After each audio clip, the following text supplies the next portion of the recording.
Hello বন্ধুরা, আমি মাইতি। আমাদের ফাইজা স্টোরি চ্যানেলের সকল প্রকার পাঠগল্প পেতে এবং শুনতে আমাদের চ্যানেলটি সাবস্ক্রাইব করে আমাদের পরিবারের একজন হয়ে পাশে থাকুন। Thank you.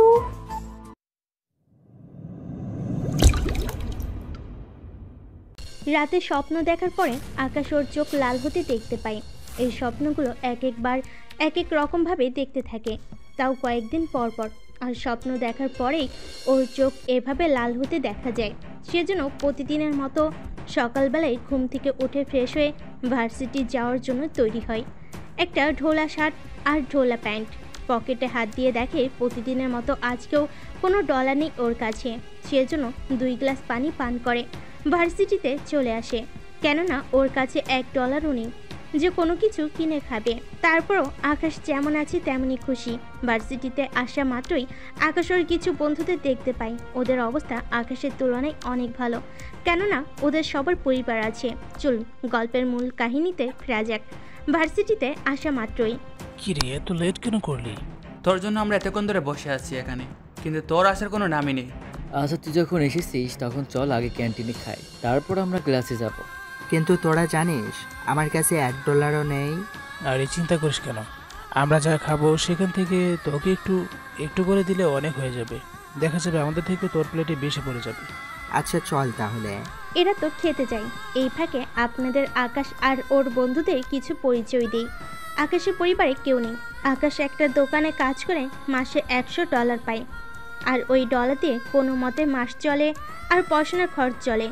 ডলার থাকে না বলে এভাবে প্রায় সময় সকালে পানি খেয়ে দিন পার করে।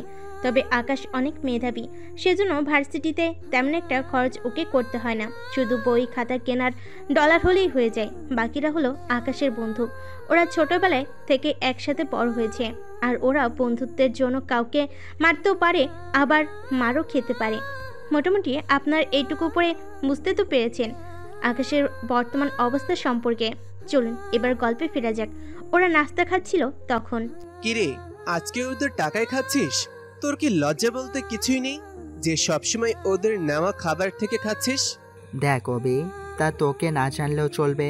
তাছাড়া তোর বাবার মতো আমার এত ডলার নেই যে তোর মতো প্রতিদিন এক একটা রেস্টুরেন্টে খাবো আর এক একটা মেয়ে নিয়ে পার্টিতে যাব। এইসব করার জন্য ডলার লাগে, তোর তো তাও নেই যে তুই খাবি। তাছাড়া তোর যে অবস্থা, আমাদের বাসার চাকর তো দূরের কথা, চাকরের ঘরের কাজ করারও যোগ্যতা নেই তোর। কথাটা বলে হাসতে থাকে, আর সাথে অভির বন্ধুরা। এটা নতুন নয়। অভি প্রতিদিন আকাশের পিছনে না লাগলে মনে হয় ওর পেটে বিরিয়ানি হজম হয় না। অভির পরিচয় আপনাদের আরেকটু পরে দিচ্ছি। তার আগে গল্পের নায়িকাকে তো খুঁজে আনি, কেননা নায়িকার আগমন না হলে তো গল্পের সিন আর কাহিনীগুলো ঠিক জমে না।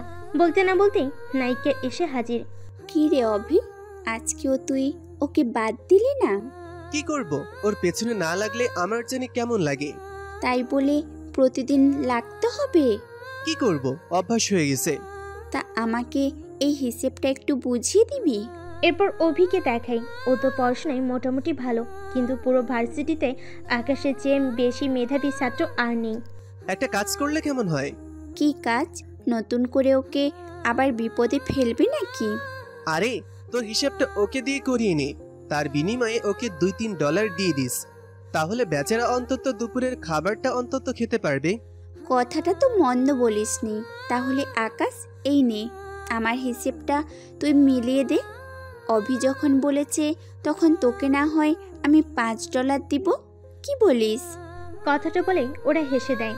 এইদিকে বাবু, শাকিল, অন্তর ওরা চুপ করে আছে, কেননা ইরা আর অভি অনেক বড়লোক ঘরের ছেলে মেয়ে। বড়লোক বলে ভুল হবে, তার চেয়ে বেশি কিছু হবে, তা আপনার গল্পের সাথে থাকলে বুঝতে পারবেন কিছুটা। সেজন্য ওরা চুপ করে আছে, কেননা ওদের কিছু বলে ওদের বাবা এসে এই ভার্সিটিতে ঝামেলা শুরু করে দিবে। সেজন্য ওরা চুপ করে আছে। তখনই দেখো এরা, তোদের মতো একদিন আমারও দিন আসবে, সেদিন আমি এইসবের বদলা নিব, কথাটা মনে রাখিস। ওলে বাবালে, ছেলেটা বলে কি? ইরার অবস্থায় আসা তো দূরের কথা, এটা সম্পর্কে ভাবতে এলেও তোকে 1 কোটি বার ভাবতে হবে। আর আমার ব্যাপারটার কথা নাই বললাম, আমার যে সিকিউরিটি গুলো আছে ওদের যে বেতন দেই সেই বেতনে তুই 3-4 মাসও কামাতে পারবি না। থাক সেসব কথা। ইরা, তুই ওকে $3 দিয়ে হিসাবটা করিয়ে নে। অভি চলে যায় ওর বাকি বন্ধুদের নিয়ে। এইদিকে আকাশ ওখান থেকে উঠে চলে যায়। এরপরই ইরা ওর বান্ধবীদের নিয়ে হাসতে থাকে। তখন আচ্ছা, ওকে এইভাবে অপমান করে তুই কি এমন মজা পাস? আমারও সেম প্রশ্ন। ও নিজেকে অনেক মেধাবী ভাবে, সেই জন্য ওর সাথে এরকম করি। ওকে যদি একবার এখান থেকে বের করে দিতে পারি তাহলে সবই লাভ আমার। তা তো দেখতেছি। অনেক হয়েছে, চল এখন তাহলে। এদিকে ওরা তো চলে যায়। ওরা যাওয়ার পর আকাশ চলে আসে দোকানে। ওখানে এসে নিজের মতো করে দোকানদারি করতে থাকে। কয়েকদিন পরে আবারও ভার্সিটিতে আসে। তখন আবারও দেখা হয় অভির সাথে। ওই, এইদিকে আয়। আমাকে কেন ডাকছিস তুই? আমার জুতাটা একটু পরিষ্কার করে দে তো। দেখ অবি, তুই কিন্তু মার খাবি এখন। কে মারবে আমাকে? তুই মারবি? কথাটা বলে হাসতে থাকে আর অভির সাথে ওর বন্ধুরাও সেম ভাবে হাসতে থাকে। এদিকে ওরা শোন, আমার জুতা পরিষ্কার করার যোগ্যতাও নেই তোর। একদিন আমারও দিন আসবে, সেদিন আমি তোকে দিয়ে আমার জুতো পরিষ্কার করাবো। আকাশের কথাই অভি কিছুটা অপমান বোধ করে। আর অভির বন্ধুরা তো রাগে আকাশকে আসে মারার জন্য, কিন্তু অভি ওদের আটকে দেয়। ওকে মেরে কোনো লাভ হবে না। পরে সবাই বলবে একটা নিরীহ ছেলেকে মেরেছি। ঠিক বলেছিস তুই, কিন্তু এরপর থেকে ওকে এভাবে ছেড়ে দেওয়াটা ঠিক হবে না। তা পরে দেখা যাবে। এখন চল আমরা খেয়ে আসি। আজকে তোদের রেস্টুরেন্টে যাব খেতে। ঠিক আছে চল, যে খাবার বেঁচে থাকবে তা ওর জন্য নিয়ে আসবো, কি বলিস? বলেই ওর সব বন্ধুরা মিলে হাসতে থাকে। তাও ওদের কথায় কোনো জবাব না দিয়ে চলে আসে ওর বাসায়। তাও ছোট একটা রুমের মধ্যে থাকে। পড়াশোনা করার জন্য একটা টেবিল ছাড়া রুমের মধ্যে তেমন আর কিছুই নেই বলেই চলে। একটু পরে আকাশ ঘুমোতে যাবে, কিন্তু তখন অনেক জোরে ঝড় ওঠে। সেজন্য রুম থেকে বের হয়ে চলে আসে রাস্তার ধারে। তখন দেখতে পায় একটা গাড়ি অ্যাক্সিডেন্ট করেছে আর ওটার ভিতরে একটা লোক আছে। সেজন্য ভিতর থেকে লোকটাকে বের করে। কে তুমি আর কি করো? জি, আমার নাম পারভেজ হোসেন আকাশ। এরপর বাকি পরিচয় বলতে থাকে। বলতে বলতে চোখের পানি বের হতে থাকে। তুমি যে কতটা অসহায় আমি বুঝতে পেরেছি। তোমার চোখটা আমার দিকে এগিয়ে দাও। কেন কেন? দাও, তারপর বলতেছি। এরপর উনি আকাশের মাথাটা ধরে চোখের সামনে একটা মেশিন রাখে আর কি যেন লিখতে থাকে। লেখা শেষ হলে ওই মেশিন থেকে একটা আলোর রোশনি চোখে এসে লাগে। এতে চোখ লাল হয়ে যাওয়াতে আকাশ চিৎকার করে ওঠে আর তখনই আকাশের ঘুম ভেঙে যায়। এখন অনেকে বলবেন এটা কিভাবে সম্ভব। আসলে এটা গল্প, সেজন্য সব কিছু সম্ভব হয় এখানে, কিন্তু তাও বাস্তবতার সাথে মিল রেখে করা হয়। কেননা স্বপ্ন যে কখন বাস্তবের সাথে মিলে যায় তা কোনোভাবেই বলা যায় না। সেই জন্য এই স্বপ্নের মাধ্যমে কি আকাশের জীবনটা নতুন করে চলতে শুরু করবে নাকি আগের মতোই থাকবে তা আপনারা গল্পের সাথে থাকলে অবশ্যই জানতে পারবেন। পরের দিন সকালে যখন ভার্সিটিতে আসি ঠিক তখনই। ইরা, তোকে কিছু কথা বলার ছিল। কি কথা অভি? তুই কি কাউকে ভালোবাসিস? তুই হঠাৎ আমাকে এরকম প্রশ্ন করছিস, ব্যাপারটা কি বলতো? কারণ আছে, সেজন্য বললাম। আমার কোনো বয়ফ্রেন্ড নেই। এবার বল কি হয়েছে? প্রেম করবি কি? দেখ অভি, মজা করবি না আমার সাথে। তুই ভালো করে জানিস আমি তোকে কখনোই বয়ফ্রেন্ড হিসেবে মেনে নিব না। আমি জানি তোর বাবা এই দেশের সবচেয়ে ধনী লোক, কিন্তু তার মানে এই নয় যে আমি তোর সাথে প্রেম করব। তাছাড়া আমি তোর ব্যাপারে সবটা জানি, সেই জন্য প্রেম করা তো প্রশ্নই ওঠে না। আমি কি তোকে বলেছি আমার সাথে প্রেম করতে? তোর সাথে না হলে অন্য কার সাথে আর হবে? কার সাথে আবার? আকাশের সাথে? তোর কি মাথা ঠিক আছে? আমার একদিনের খরচও পুরো 1 মাসের খরচের চেয়ে বেশি। তুই কিভাবে পারলি এই কথা বলতে? আরে এখনই যদি এত রেগে যাস তাহলে পুরো কাহিনী কি করে শুনবি? পুরো কাহিনী বল তো। আগে সবটা শোন, তাহলে ভেবে বলিস তুই রাজি কিনা। ঠিক আছে, বলতে থাক। তোকে শুধু প্রেমের অ্যাক্টিং করে যেতে হবে, এর বেশি কিছু করা লাগবে না। তোর প্ল্যানটা কি বলতো? অভি এরপর সবটা বলতে থাকে। সবটা শোনার পর ওর ভালোই লাগলো। তাহলে তো দেখতেছি লাভ আমারই হচ্ছে। তার বলতে? কিন্তু এতে করে ওকে অপমান করব কি করে? তুই কেন অপমান করতে যাবি? তার জন্য তো আমরা আছি, আমার বন্ধুরা তো আছেই। ঠিক আছে, আমি তাহলে কাজে লেগে পড়ি। কিন্তু ও কি রাজি হবে? রাজি হবে মানে? অবশ্যই হবে। তুই শুধু ওকে প্রেমের জালে একবার জড়িয়ে নে, তাহলেই হবে। এরপর ইরা ওর কাজে লেগে পড়ে। আস্তে আস্তে আকাশের সাথে কথা বলতে শুরু করে। ইরাও ভার্সিটির সবার ক্রাশ, সেজন্য যে কোনো ছেলেই ওর সাথে কথা বলতে চায়। যদিও আকাশে প্রথমে রাজি হয়নি, কিন্তু ইরার কথা চাপে রাজি হয়েছে। 10 দিন পরে ইরা আকাশকে ওর বাসায় পৌঁছে দিয়ে চলে আসে। এরপর আকাশ আবারও রাতে স্বপ্ন দেখতে থাকে। স্বপ্ন দেখা শেষ হলে মোবাইল চেক করে অবাক হয়ে যায়। এটা কিভাবে সম্ভব? কেউ আমার সাথে মজা করছে না তো? কিন্তু এই মেসেজ আর এই স্বপ্নগুলো যা আমি এতদিন ধরে দেখে আসতেছি তা সত্যি হয়, তাহলে তো এই মেসেজগুলো সত্যি হবে। আচ্ছা, আমি কি একবার ওই ব্যাংকে যাব? একবার এসেই দেখি কি হয়। যেই ভাবা সেই কাজ। সকালবেলা মোবাইল আর নিজের শার্ট প্যান্ট পরে বেরিয়ে পড়ে ব্যাংকের উদ্দেশ্যে। কিন্তু ব্যাংকে যাওয়ার জন্য ওর কাছে ডলার পর্যন্ত নেই, সেজন্য পায়ে হেঁটে চলে আসে ব্যাংকে। ততক্ষণে আকাশের শরীর ঘামে অনেকটা ভিজে গেছে। এইদিকে দরজা দিয়ে ভিতরে চলে আসে। তখন ওখানে একটা ছেলেকে দেখতে পায়, সেজন্য ছেলেটার কাছে যায়। ছেলেটা আকাশের অবস্থা দেখেই বুঝতে পারছে না এখানে আসার কারণ কি থাকতে পারে, সেজন্য জিজ্ঞেস করে বসে, এই ছেলে, তোমার এখানে কি কাজ থাকতে পারে? টয়লেট পরিষ্কার করার লোক হলে তাড়াতাড়ি পরিষ্কার করো আর এখান থেকে বের হও। জি, আমি তো এখানে আমার ডলার তুলতে এসেছি। কথাটা বলার পর ছেলেটা আকাশের দিকে দেখতে থাকে, তারপর নিজের অজান্তেই হাসতে থাকে। ওই ছেলেটার হাসি দেখে আকাশ তো বুঝতে পারছে না কি হচ্ছে এখানে। তোর মাথা খারাপ হয়ে গেছে। তুই কি জানিস এই ব্যাংকের নাম কি? আর এই ব্যাংকের অ্যাকাউন্ট খুলতে হলে প্রথমে কত ডলার জমা দিতে হয় আর কত ডলার সর্বনিম্ন অ্যাকাউন্টে থাকতে হয়? তা জেনে আমি কি করব? আমি তো আমার ডলার নিতে এসেছি। তুই কি বের হবি এখান থেকে, নাকি আমি পুলিশ ডেকে আনবো? যাকে খুশি আনুন, তাতে আমার কোনো আপত্তি নেই, কিন্তু আমি আমার ডলার নিয়ে যাবই। বুঝেছি, তোকে কথায় কাজ হবে না, যা করার করেই দেখাতে হবে। এই বলে সিকিউরিটিদের ডাক দেয়। সিকিউরিটি আসার সাথে সাথেই আকাশ দৌড়ে এসে ম্যানেজারের রুমে চলে আসে। এতে ছেলেটাও পিছনে তো আসেই, কিন্তু ভিতর থেকে লক করে দিয়েছে, সেজন্য বাইরে দাঁড়িয়ে চিল্লাতে থাকে। কেননা বলা তো যায় না, ম্যানেজারের কোনো ক্ষতি না করে বসে, এই জন্য টেনশন হচ্ছে। এইদিকে হঠাৎ দরজা বন্ধ করাতে ম্যানেজার তো ভয় পায়, সেজন্য। কে তুমি? আর এখানে কেন এসেছো? তাই এসেছো যখন দরজা কেন বন্ধ করলে? আপনার সাথে আমার কিছু কথা আছে। আমার সাথে আবার কি কথা থাকতে পারে? আমি এসেছি ডলার তোলার জন্য, কিন্তু আপনার কর্মচারী আমার সাথে অনেক বাজে ব্যবহার করতেছে, সেজন্য আমি আপনার কাছে এসেছি। আচ্ছা বসুন আপনি। তো আপনার কার্ড বের করুন, আর কত ডলার নেবেন তা আমাকে জানান, আমি বের করে দিচ্ছি। সেটাই তো বড় সমস্যা। মানে আমি ঠিক বুঝলাম না। আমার কাছে কার্ড তো নেই। যখন আপনার কার্ড নেই তখন ডলার তুলবেন কি করে? আমি শিওর আপনি এখানে চুরি বা কোনো ঝামেলা করার জন্য এসেছেন। আমি এক্ষুনি পুলিশকে কল দেব। পুলিশকে কল করতে হবে না, আপনি একটা কাজ করুন, আই স্ক্যানার মেশিনটা দিন তো।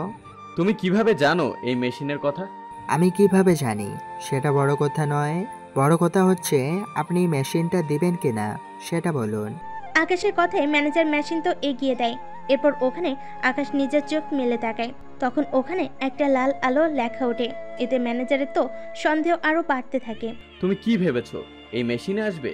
তুমি ভুলভাবে স্ক্যান দিবে আর মেশিন তোমাকে গ্রহণ করে নেবে, সেটা তুমি ভাবলে কি করে?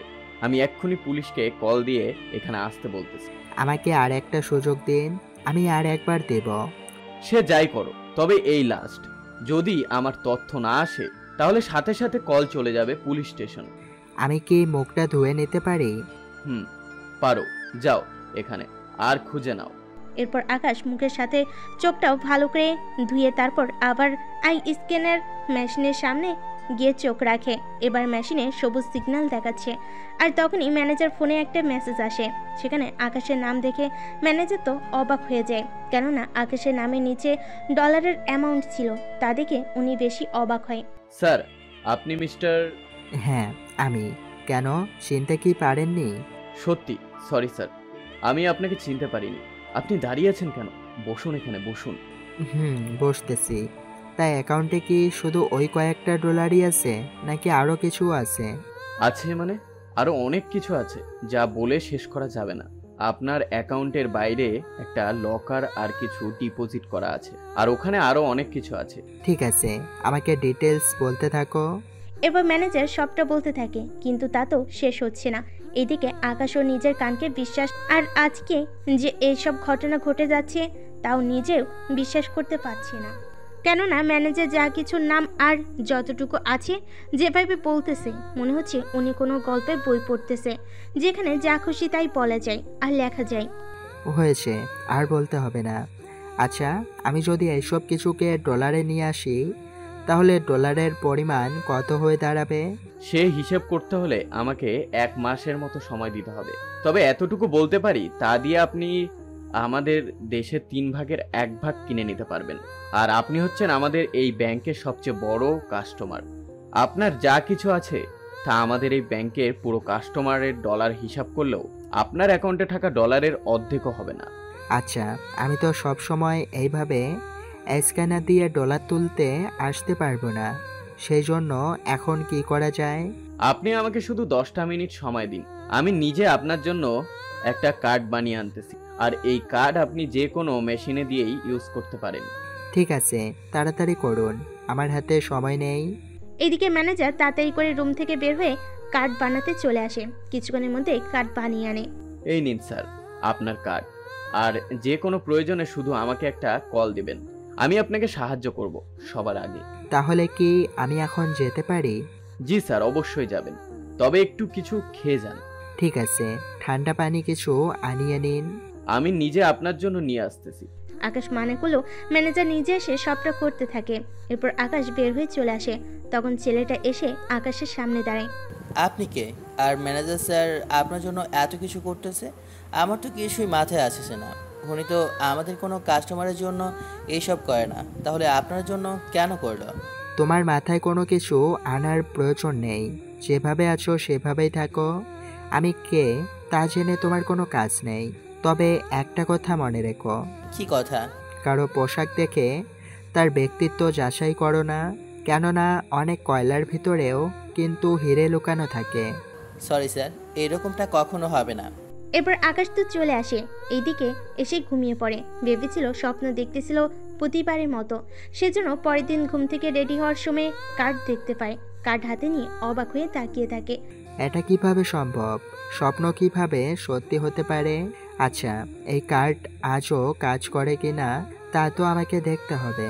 তবে বড় কোনো রেস্টুরেন্টে যাওয়া যাবে না, আগে কিছু ডলার উঠিয়ে নেই, তারপর বাকিটা দেখা যাবে। যেই ভাবা সেই কাজ। কার্ড নিয়ে বেরিয়ে পড়ে। বাইরে একটা ব্যাংকে এসে কার্ড দিয়ে ডলার বের করে নেয়। আসলে এটা এমন একটা কার্ড যে কার্ডের মাধ্যমে খুব সহজে যে কোনো ব্যাংক থেকে চাইলেই ডলার উঠিয়ে নিতে পারবে। সামনে কিছু ডলার নিয়ে চলে আসে ভার্সিটিতে। আজকে আকাশকে এত খুশি দেখে ওরা সবাই ওর কাছে আসে। কিরে, আজকে তোকে এত খুশি লাগছে কেন? কিছু তো বল। কিরে, কোনো লটারি পেলি নাকি? তেমন কিছুই ধরে নিতে পারিস। তাহলে তো খাওয়া হবে। ঠিক বলেছিস বন্ধু। আচ্ছা, খাওয়াবো, তবে আজকে না, কালকে। আজকে সমস্যা কি? আজকে এত বেশি ডলার আনা হয়নি, যা আছে তাতে হয়ে যাবে। আচ্ছা শোন, এরাকেও কি সাথে নিয়ে নিব? আচ্ছা, তোর কি মনে হয় ইরা তোকে সত্যি ভালোবাসে? আমি তো নিজেই ওকে ভালোবাসি না, সেখানে ও আমাকে ভালোবাসলো কি বাসলো না তাতে আমার কিছু যায় আসে না। তবে আমার মনে হয় না ইরা তোকে ভালোবাসে, আমার মনে হয় ইরা তোকে ইউজ করতে চাইছে। আমার কাছে তো তেমন কিছুই নেই যে ও আমাকে ইউজ করবে। তোর মেয়েটাকে তো কাজে লাগাস। আচ্ছা, যেভাবে চলতেছে সেভাবে চলতে থাক, দেখি কি হয়। এদিকে ক্যান্টিনে ওদের খাওয়াতে থাকে। এদিকে রিমু আর রিয়া তো দেখে ফেলে, সেজন্য ওরা ইরার কাছে আসে। এটা আজকে আমি কি দেখলাম? কি দেখছিস বলবি তো? আমার নিজের মুখে বলতে ইচ্ছে হচ্ছে না। প্রিয়া, তুই বল। তোরা এত ভূমিকা না করে কি হয়েছে বলবি তো? আকাশকে দেখলাম ওর বন্ধুদের খাওয়াচ্ছে। তো এখানে খারাপের কি আছে শুনি? ওর কাছে এতগুলো ডলার আসলো কি করে? আমারও তো সেম প্রশ্ন। আচ্ছা ইরা, তুইও বরং ওর ওইখানে যা, তাহলে কিছুটা হলেও আন্দাজ করতে পারবি। আমি একটু অফিসের কাজে 3-4 দিনের জন্য দেশের বাইরে থাকবো, তুই বরং ততদিনে সাবধানে থাকিস। রকি আর রনি, ইয়ার তোরা ইরার খেয়াল রাখিস। আর আমি কি তোদের জন্য সিকিউরিটি রেখে যাব? সিকিউরিটি তো আমি নিজেই রাখতে পারি, কিন্তু পার্সোনাল কোনো কাজ করতে এলেও সমস্যা, সেই জন্য কিছু করারও থাকে না। আচ্ছা, সমস্যা নেই, আঙ্কেলের তো সিকিউরিটি আছেই, লাগলে ওইখান থেকে নিয়ে নিস। লাগলে নিয়ে নিব, তাহলে তুই সাবধানে যা। এইদিকে এরা ওখান থেকে উঠে চলে আসে ক্যান্টিনে। ক্যান্টিনে এসে দেখে সত্যি সত্যি আকাশ ওর বন্ধুদের খাওয়াচ্ছে, সেজন্য ওর পাশে এসে বসে পড়ে আর কিছু খাবার অর্ডার দেয়। এ কি, তুমি কখন এলে? আসলাম, আর খাবারও অর্ডার দেওয়া শেষ। তা আজকের খাবারের বিল কে দিবে? কি আবার, তুমি যখন এসেছো তুমিই দিবে।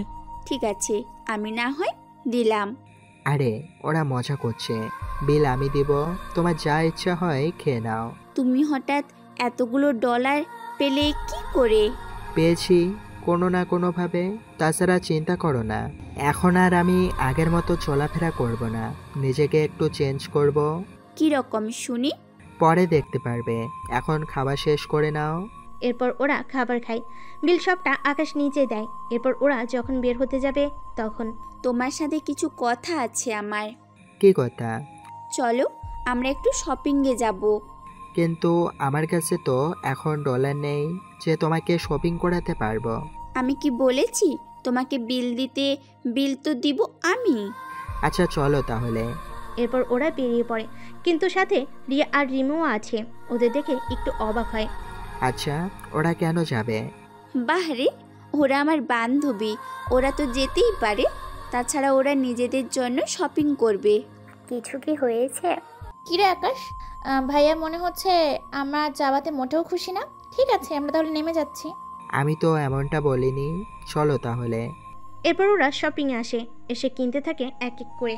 এবার যখন বিল দেওয়ার পালা হয় তখনই, কি ব্যাপার ইরা, তুই কেন বিল দিচ্ছিস? আমি না দিলে আর কে দিবে? তোর বয়ফ্রেন্ড থাকতে তুই বিল দিবি, এটা তো মানাই যায় না। আমিও তো সেম কথা বলি। বাদ দে তো তোরা। তাছাড়া ওর কি আর এত ক্ষমতা আছে আমাকে কোনো কিছু কিনে দেওয়ার?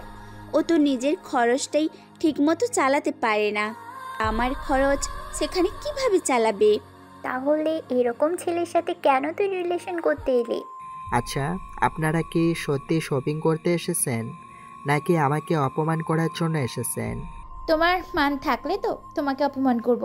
তোরা কি শুরু করলি বল তো? চল তো এখান থেকে। আকাশ, তুমিও চলো। এরপর ওরা বের হয়ে গাড়িতে এসে বসে। তখন রিমু বলে, আচ্ছা শোন, একটা রেস্টুরেন্ট দেখে গাড়িটা রাখ, আমরা দুপুরের খাবার এখান থেকে খেয়ে যাই একসাথে। কি দরকার? একটু পর তো বাসায় এসে পড়বো, তখন তো এমনিতেই খেয়ে নিতে পারবি। তাছাড়া আমার হাতে এখন তেমন ডলার নেই যে আমি বিল দিব। আচ্ছা বিল আমি দিব, আমরা তো পাও খেতে চলে আসি। কি আর করার, চল তাহলে আমরা খেয়ে আসি। আমাকে এখানে নামিয়ে দাও, আমি আর ভেতরে যাব না। কিন্তু কেন?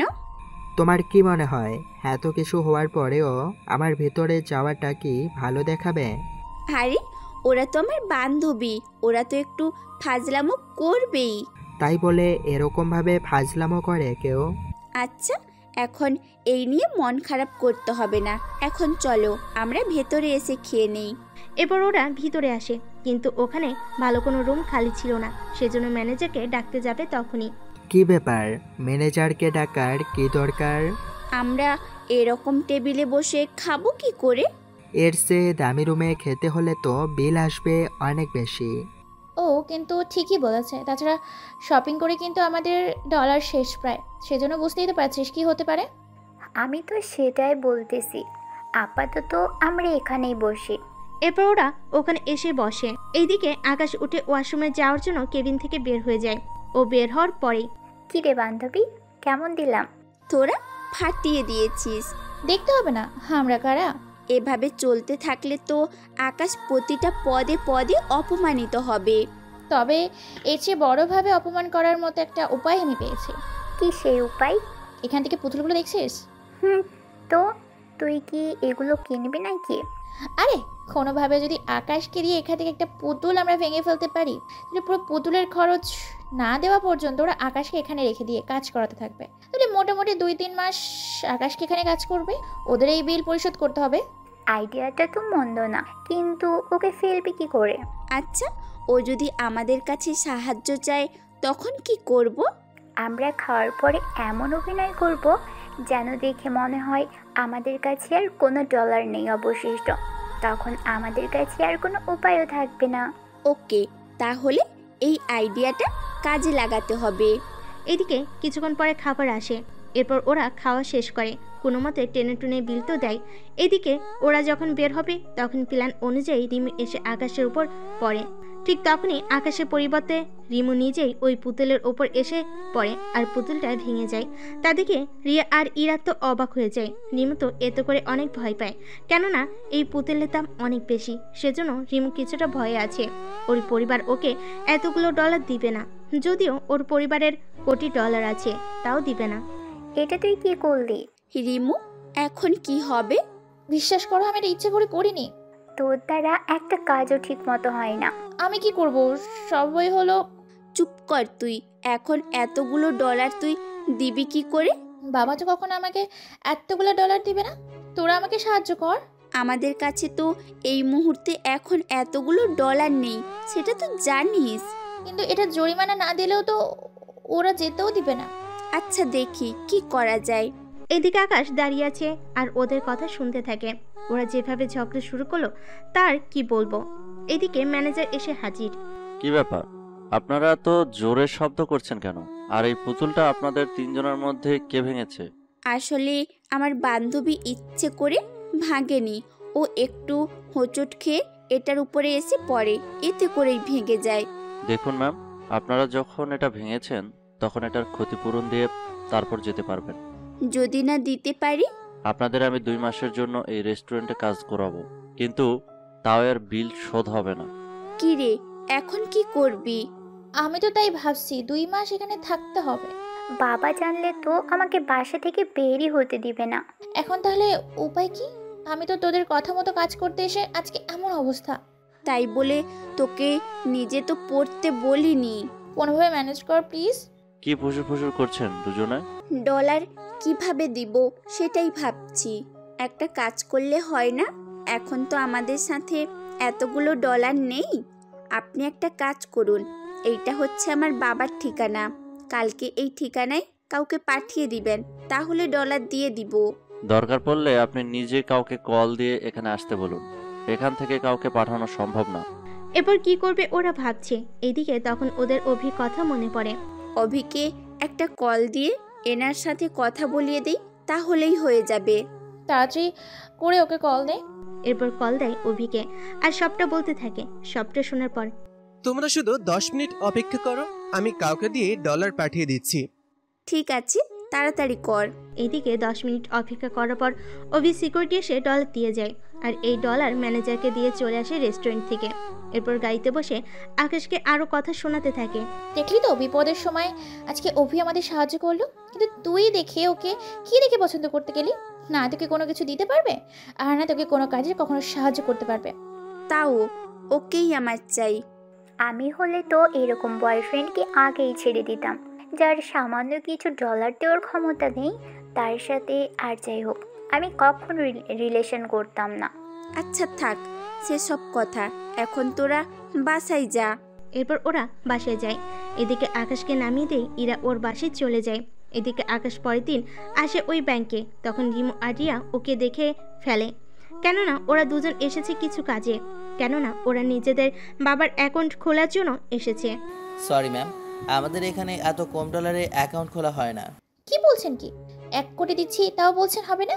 জি ম্যাম, অ্যাকাউন্ট খুলতে হলে আপনাকে আরও 1 কোটি জমা দিতে হবে। দোস্ত, আমি অত সেমভাবে 1 কোটি এনেছি, এখন বাবাকে কি বলবো সেটাই ভাবছি। তাহলে আর কি, চল এখান থেকে। ওরা যখন বের হবে তখনই ওরা আকাশকে দেখতে পায়, সেজন্য পিছন থেকে ডাক দেয়। কি ব্যাপার, এখানে লোনের জন্য এসেছিস নাকি?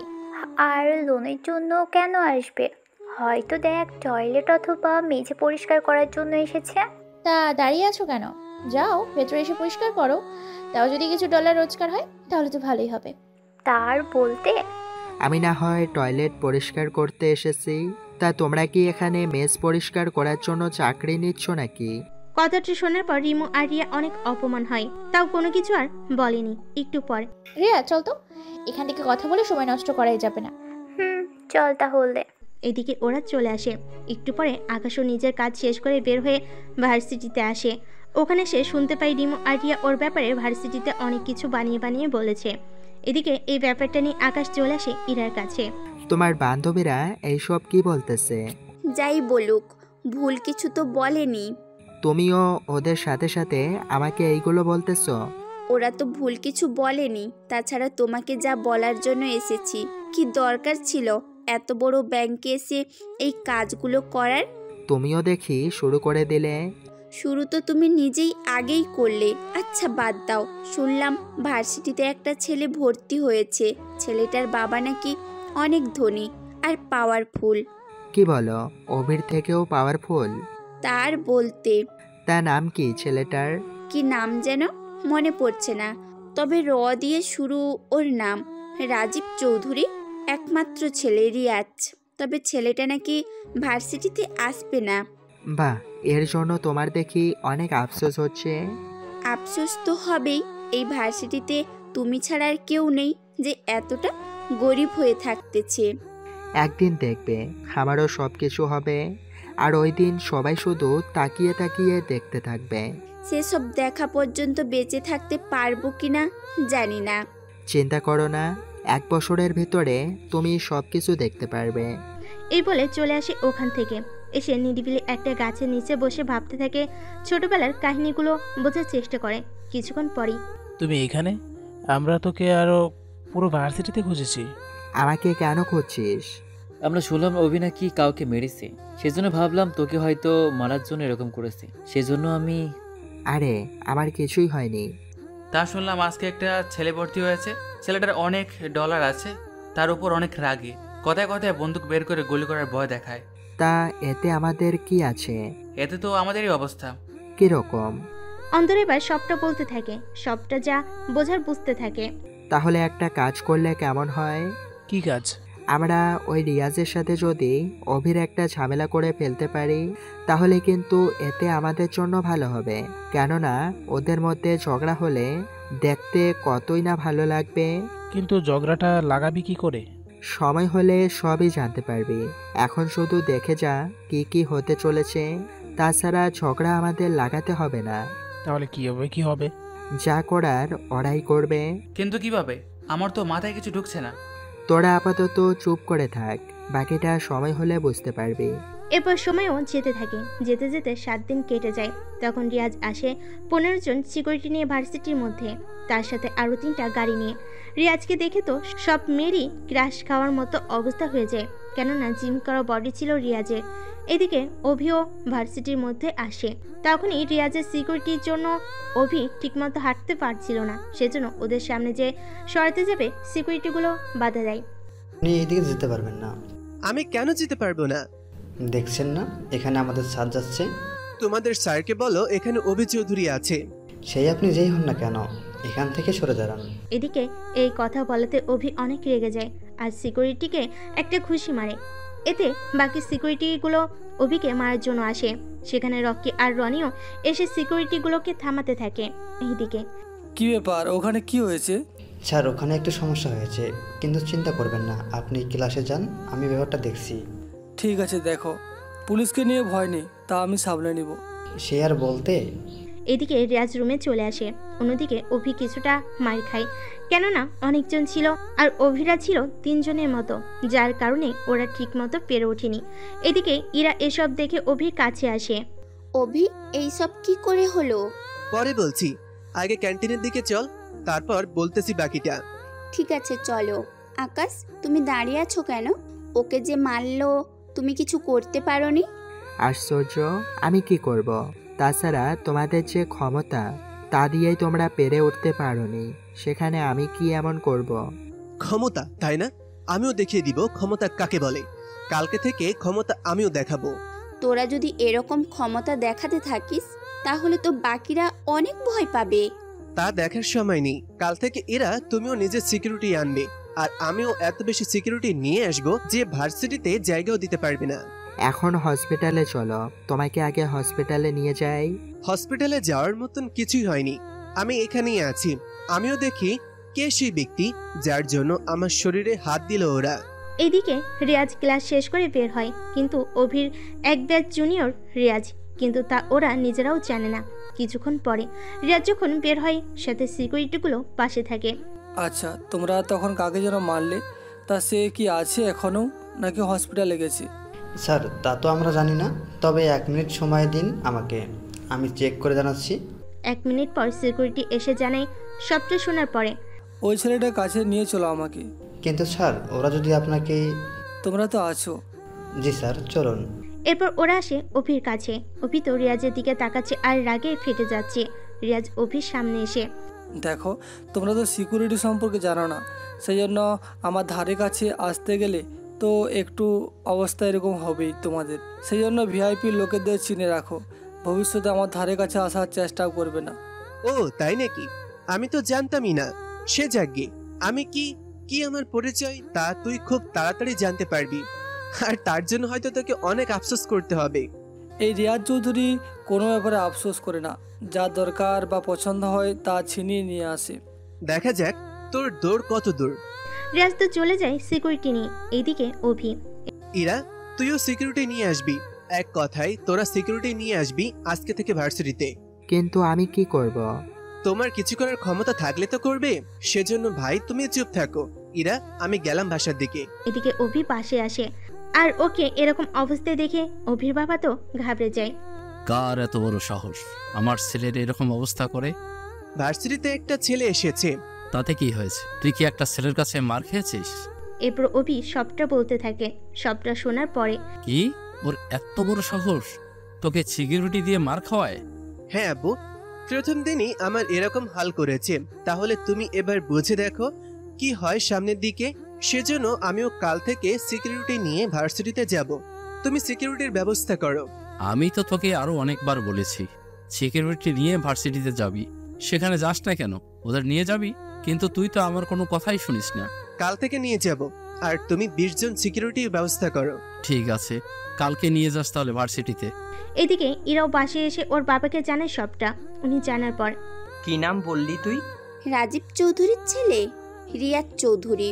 ওই ছেলে আর ওর বাবা তো অনেক বেশি খারাপ। কি বলছো কি তুমি? ঠিক বলেছি। তোমার সাথে কি কিছু হয়েছে? হয়েছে, তাও কয়েক বছর আগের কথা। বাবা, কত বছর হবে? এই তো 15 বছর আগের কথা। তাহলে বলো আমাকে। কিন্তু এতে কিছু সমস্যা হয়েছে, তুই জানলে হয়তো কষ্ট পাবি।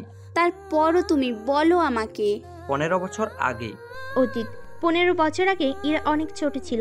তখন আনুমানিক ইরার বয়স হবে 5 থেকে 7 বছর বয়স, আর রিয়াজেরও প্রায় 9 বছর হবে। তখন ইরার বাবা আর রিয়াজের বাবা বিজনেস পার্টনার ছিল। ঠিক তখনই, আচ্ছা আমাদের বাসার জন্য তো অনেক ডলার লাগবে। তা তো লাগবেই, কিন্তু আমার যা কিছু আছে তা দিয়ে হয়ে আরো থাকবে। কিন্তু আমার কি হবে? আমার তো লোন নিতে হবে। তুই একটা কাজ করতে পারিস। কি কাজ? তোর বাড়িটা আর কিছু জায়গা জমি আছে, সেগুলো আমার কাছে বন্ধক দিয়ে দে। আমি তোকে আমার কোম্পানির 40% শেয়ার দিব, আর বাকি 60% আমার থাকবে। কি বলিস? আমাদের তো 50% করে শেয়ার নেওয়ার কথা ছিল। কিন্তু 50% শেয়ার যে তোকে দিব, সে পরিমাণ ডলার কি আছে তোর কাছে? তা তো নেই। দেখ, বন্ধুত্ব বন্ধুর কাছে, কিন্তু বিজনেসের মধ্যে বন্ধুত্ব মানায় না। তুই যদি রাজি থাকিস তাহলে বল আমাকে। আচ্ছা তুই কাল আমার বাসায় আসিস, তাহলে আমি তোকে জানাবো। আমি তাহলে সব পেপার নিয়ে আসবো, তুইও কাগজপত্র সব রেডি করে রাখিস। ঠিক আছে, আমি রেডি করে রাখবো। এইদিকে পরদিন রাজীব চলে আসে রফিকের বাসে। এসে নিজেদের মধ্যে কথা বলতে থাকে। কথা শেষ হওয়ার পরে রফিক চৌধুরী নিজের বাড়ি থেকে শুরু করে সবকিছু রাজীবের কাছে বন্ধক দিয়ে দেয়। আর এইদিকে রাজীব বিজনেসের কাগজ রফিককে দিয়ে দেয়। এভাবে চলতে থাকে কয়েকদিন। ওদের ব্যবসা ভালোই চলতে থাকে। 3 মাস পর, আচ্ছা তোর মেয়ে তো ভালোই বড় হচ্ছে। তোর ছেলেও তো ভালো বড়ই হয়েছে। একটা কাজ করলে হয় না? কি কাজ? তুই যদি চাস, আমরা ওদের বিয়ে দিয়ে আমাদের বন্ধুত্বটা আরো মজবুত করতে চাই। আমি এই ব্যাপারে এখন কোনো ডিসিশন দিতে পারবো না। আমার মেয়ে যদি তোর ছেলেকে পছন্দ করে তখন একটা কথা, আমি নিজের মেয়ের অপছন্দের ওকে বিয়ে দিয়ে ওর জীবন নষ্ট করতে পারবো না। ঠিক আছে, তাই হবে। ওরা আগে বড় হোক, যদি ওরা একজন আরেকজনকে পছন্দ করে তাহলে আমার কোনো আপত্তি নেই। আচ্ছা তাহলে এখন বিজনেস কিভাবে আগে বাড়ানো যায় তা দেখতে থাকি। দেখতে দেখতে 6 মাস কেটে যায়। ওদের বিজনেস ভালোই যাচ্ছিল। একদিন রফিক রাজীবের বাসে আসে। এসে দেখে রাজীবের পাশে একটা মহিলা শুয়ে আছে। উনি স্বাভাবিকভাবে মেনে নিল এটা হয়তো ওনার স্ত্রী হবে, সেজন্য। আমি বরং পরে আসি। রাজীব কথাটা শুনে ভয় পায় আর তাড়াতাড়ি করে উঠে পড়ে। এ কি বন্ধু তুই? কেন, কিছু হয়েছে? আর এই মহিলাকেই?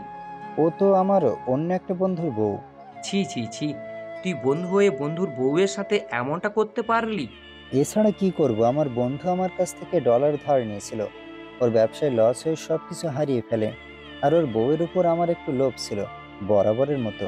সেই জন্য আমি বন্ধুকে বলি, ও যদি ওর বউকে আমার কাছে 7 দিনের জন্য রাখে তাহলে আমি ওর ধার মাফ করে দিব। ছি ছি ছি, তুই ডলারের জন্য এভাবে বন্ধুর বউয়ের সাথে এইসব করতে তোর লজ্জা করে না? কিছু করার নেই, আমার তো বউ অনেক আগেই মারা গেছে, সেজন্য নিজের চাহিদার কথা। আর বলতে হবে না, এরকমই যদি হয় তুই বিয়ে করে ফেল। তা না করে তোর বাসায় একটা বাচ্চা আছে, ও যদি এইসব দেখে তাহলে কি ভাববে বলতো? আরে ও সবই জানে। তোর বাচ্চা ছেলের সামনে এইসব করতে তোর কি লজ্জাও করে না? ছি ছি ছি। দেখ, ও সবই জানে। তাছাড়া আমার ডলার না দিলে এই ছাড়া তো কোনো উপায়ও নেই আমার। আমি তোর সাথে বিজনেস করব না, তুই আমার বাড়ির জমির দলিল আমাকে বুঝিয়ে দে। তুই কিন্তু ভুল করছিস, সামান্য একটা কারণে তুই এরকমটা করবি আমার সাথে? আজকে তোর বন্ধুর এরকম অবস্থা হয়েছে বলে তুই এরকম একটা কাজ করতে পারলি ওর সাথে। সেখানে ভবিষ্যতে আমারও যদি সেম রকম অবস্থা হয় তাহলে তো তুই আমার ছি ছি ছি, আমার বলতেও লজ্জা হচ্ছে। তুই কিন্তু কাজটা মোটেও ঠিক করলি না। আর যাই করি না কেন, তোর সাথে তো কখনো আমি বিজনেস তো দূরের কথা, বন্ধুত্ব রাখবো না। এরপর রফিক চৌধুরী তার জমির দলিল নিয়ে চলে আসে। এদিকে রাজীব তার বন্ধুর সাথে রঙ্গনীলায় মেতে উঠতে থাকে। কয়েকদিন পর রফিক চৌধুরী তার সব কিছু বিক্রি করে দূর অন্য জায়গায় চলে যায়। এরপর নতুন করে শুরু করে ব্যবসা। এখানে অতীত শেষ করলাম সবটা বলার পর। তার মানে উনি আগে থেকেই খারাপ ছিল? তা আমি আগে জানতাম না। ভালোই করেছো, ওনার ছেলের সাথে আমার বিয়ে দেওয়ার কথা বলনি। যেখানে ওর বাবা এরকম, সেখানে ওর আর ভালো হবে কি করে? সেটাই তো। তাহলে তো আমাকে চিনতে পারবে না। যদি জানে তুই আমার মেয়ে তাহলে তোর ক্ষতি করার জন্য উঠে পড়ে লাগবে। তাহলে কি আমি পরিচয় গোপন রাখবো? বলা তো যায় না, কখন আবার তোর দিকে হাত বাড়িয়ে বসে। ভালোই করেছো ওই ছেলের সম্পর্কে আমাকে বলে। এদিকে পরের দিন অফিস সিকিউরিটি নিয়ে ভার্সিটিতে আসে, আর অন্যদিকে রিয়াজের সাথে তো আসেই। ওরা ভার্সিটিতে এসে দেখে রিয়াজ কিছু মেয়ের সাথে বসে আছে আর কথা বলতে বলতে ওদের শরীরে হাত দেয়। বাবার স্বভাব ছেলে তো পাবেই, লুচ্চা ছেলে কোথাকার, একদম বাবার মতো হয়েছে। এইদিকে আজকে অভি আর রিয়াজের সিকিউরিটির জন্য কোনো কিছুই হচ্ছে না। সবাই কেমন একটা ভয় ভয় আছে। আপনাদের তো আকাশের কথা বলতেই ভুলে গেছি। আকাশ তখনও ওখানে ছিল, তবে দাঁড়িয়ে আছে আর শুধু দেখতে থাকে। কিছুক্ষণ পরে ওখানে রিয়াজের বাবা রাজীব চৌধুরী আসে। উনি অভিকে বিভিন্নভাবে ধমকাতে থাকেন। আসলে অভির চেয়ে রিয়াজের বাবার অনেক ক্ষমতা, যা অভি ভালোই বুঝতে পেরেছে। কেননা অভি ওর বাবাকে কল দিয়ে বুঝতে পারে। এদিকে ইরা ভয়ে ভয়ে আকাশকে সবটা বলে দেয় রিয়াজের ব্যাপারে। অভিকে কিছুক্ষণ ধমকানো শেষ করে রিয়াজের বাবা মিস্টার রাজীব চৌধুরী চলে যায় ওখান থেকে।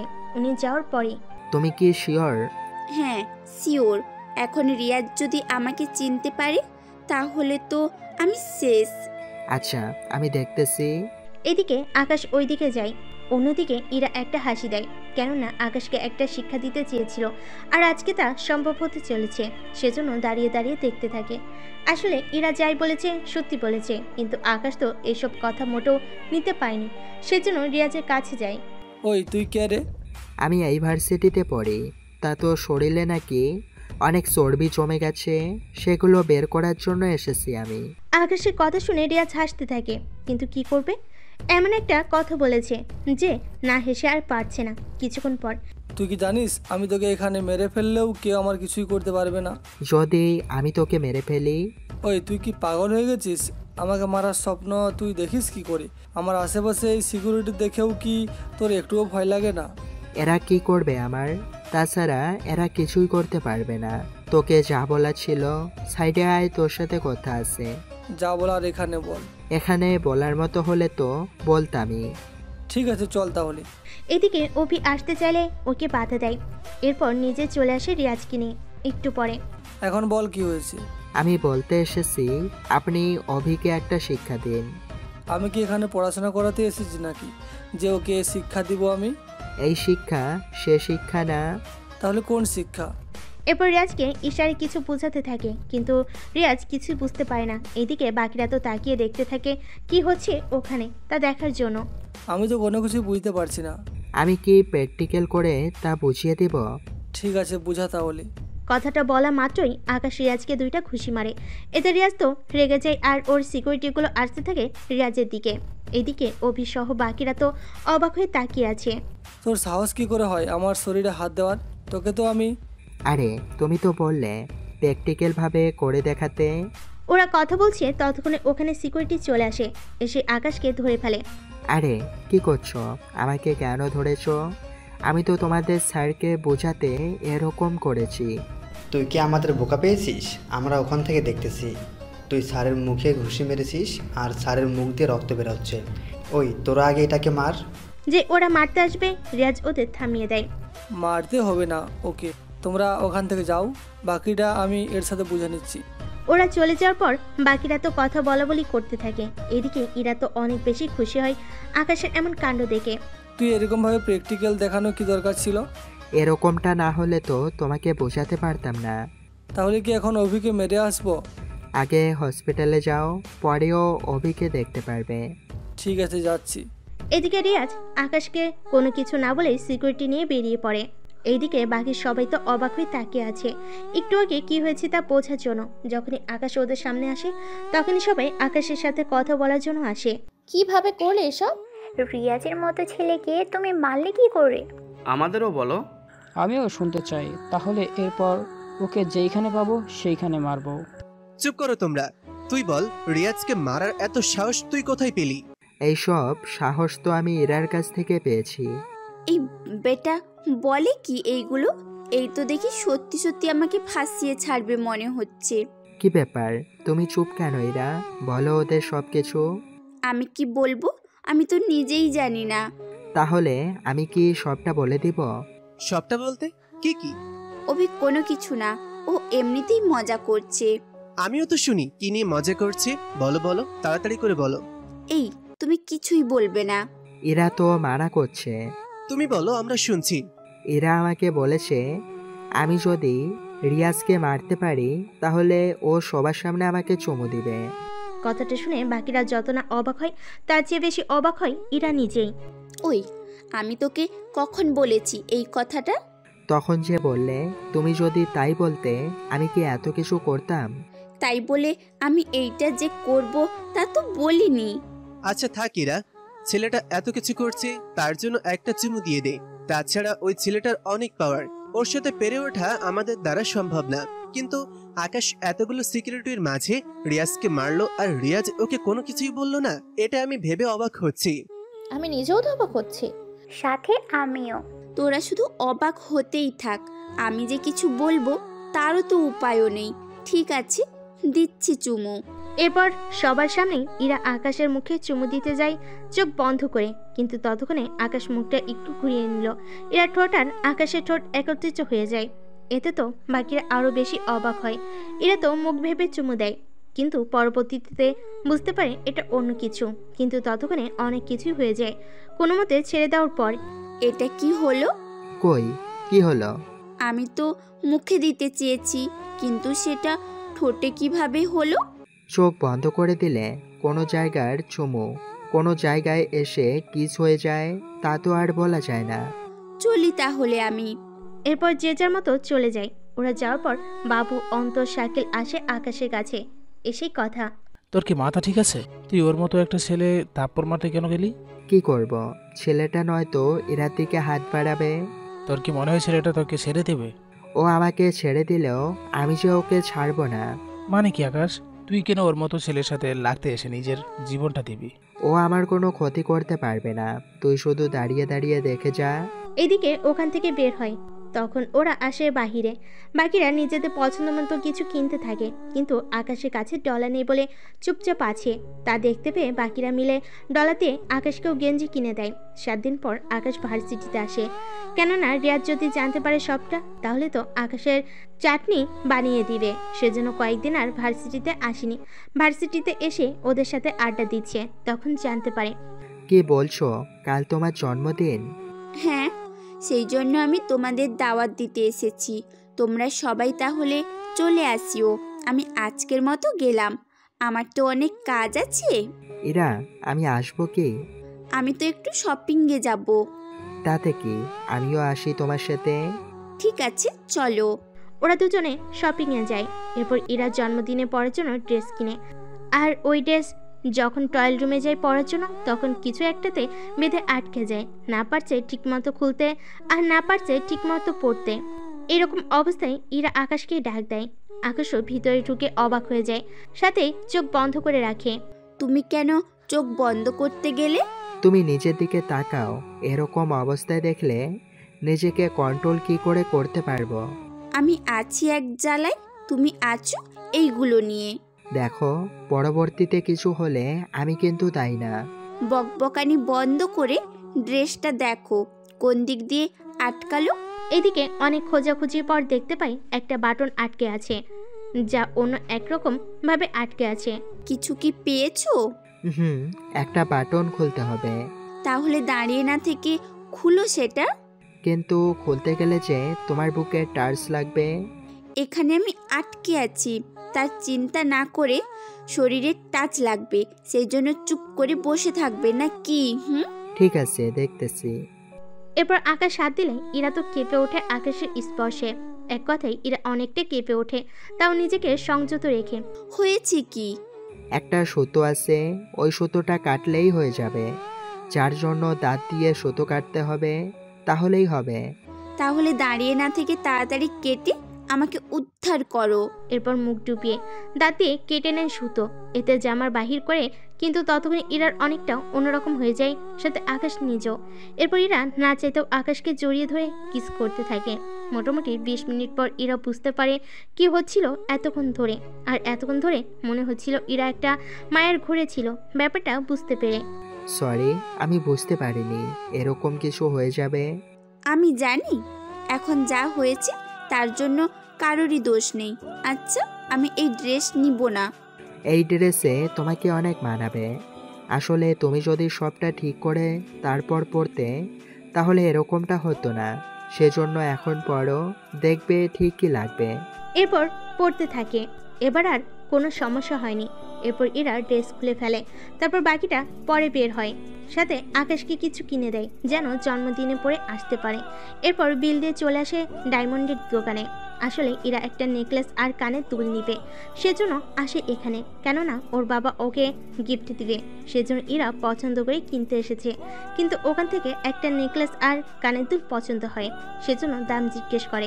এটার দাম কত? আপনি কি পুরো সেট নেবেন? জি, পুরোটাই নিব। আপনি এই হারের বিশেষত্ব বলুন, মানে গুণগুলো। এরপর ম্যানেজার এমন কিছু বলে যা শুনে ইরা তো অবাক হয় অনেক বেশি করে। আচ্ছা, এটার দাম কত করে? এই তো ম্যাডাম, $5,00,000। কথাটা শুনে এরা তো অবাক হয়, কেননা ওগুলোর দাম বাংলায় হিসাব করলে 5,85,00,000 টাকা হয়। এই তো অনেক ডলার, এত ডলার তো নেই। তাহলে অন্যটা দেখো। সেটাই করব। এরপর এরা অল্প দামের মধ্যে কিছু কিনে নেয় আর চলে আসে ওখান থেকে। এরপর আকাশকে ওর বাড়িতে পৌঁছে দেয়। গাড়ি থেকে নামার পর সময় মতো চলে আসছি। ও ঠিক আছে, চলে আসবো। পরের দিন আকাশ রেডি হয়ে চলে আসে ইরার জন্মদিনে। এদিকে সবাই মোটামুটি অনেক কিছু উপহার হিসেবে নিয়ে আসে। তাদের মধ্যে আকাশ ওর হাতে একটা বক্স নিয়ে এসে ইরার হাতে দেয়। জন্মদিনের শুভেচ্ছা রইল। Thank you. তা তোমার হাতে ওটা কি? এই তো সামান্য একটু উপহার এনেছি তোমার জন্য। সামান্য উপহার? তাহলে তো দেখতেই হয়। আমরাও দেখি। তোরা দাঁড়িয়ে আছিস কেন? তাড়াতাড়ি করে এটা খোলা শুরু করে। এরপর ওরা বক্স খুলে একটা হার আর কানে দুল দেখতে পায়, তার সাথে হাসতে থাকে। এই সামান্য উপহার? কই দেখি কি এনেছো। বক্স হাতে নিয়ে হার আর কানের দুল দেখে অবাক হয়, কেননা ওইটা কানের দুল যেটা ইরা গতকাল ডায়মন্ডের দোকানে দেখেছিল। তুমি এটা কোথায় পেলে? তুমি যেটা ভাবছো এটা তা না। সেরকমই হবে। ইরা, তুই কি এটা পড়বি নাকি? এনেছে যখন পড়ি না একবার। এরপর আকাশে দেওয়া ওইগুলো পরে নেয়। তবে ইরাকে এত মানিয়েছে যা বলার বাহিরে। বাসে অনেক আলো ছিল বলে নেকলেস থেকে কোনো আলো বের হয়নি, সেজন্য ইরা নিজেও বুঝতে পারেনি। এদিকে ইরা কেক কেটে একে একে সবাইকে খাইয়ে দেয়। এরপর ইরা ওখানে কিছুক্ষণ থেকে চলে যায় ওর রুমে ড্রেস চেঞ্জ করার জন্য। এই ফাঁকে বাকিরা তো আকাশকে অপমান করতে থাকে। এদিকে ইরা ওদের কাছে আসতে বুঝতে পারে কিছু একটা তো হয়েছে এখানে। এদিকে বাকিরা কথা শোনাতে থাকে, যা ইরার প্রথম শুনে একটু খারাপ লাগলো। কেননা আজকের ঘটনার পর ইরা একটু হলেও দুর্বল হয়েছে আকাশের উপর। সেজন্য সবার কাছ থেকে উঠিয়ে নিয়ে একটু সাইডে আসে আকাশকে নিয়ে। তুমি আমাকে এখানে কেন নিয়ে আসলে? একটা কথা জানার জন্য। কি কথা বলো?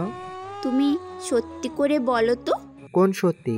ওই হারটা কি সত্যি আসল নাকি নকল? ওই দিন তো তুমি এটার দাম শুনলে, তাহলে তোমার মনে হলো কিভাবে এটা আমি কিনতে পারবো? কিন্তু এটা তো হুবহু ওটার মতোই। এটা নকল, যা আমি $50 খরচ করে কিনেছি। এরপর ইরা কোনো কিছু বলেনি। এইদিকে পার্টি শেষ, সেজন্য সবাই যে যার মতো বাসায় চলে যায়। পরদিন সকালে ইরা সে বক্স নিয়ে চলে আসে ডায়মন্ডের দোকানে, যে দোকান থেকে ইরা এই নেকলেস দেখেছিল, কিন্তু বেশি থাকার জন্য কিনতে পায়নি।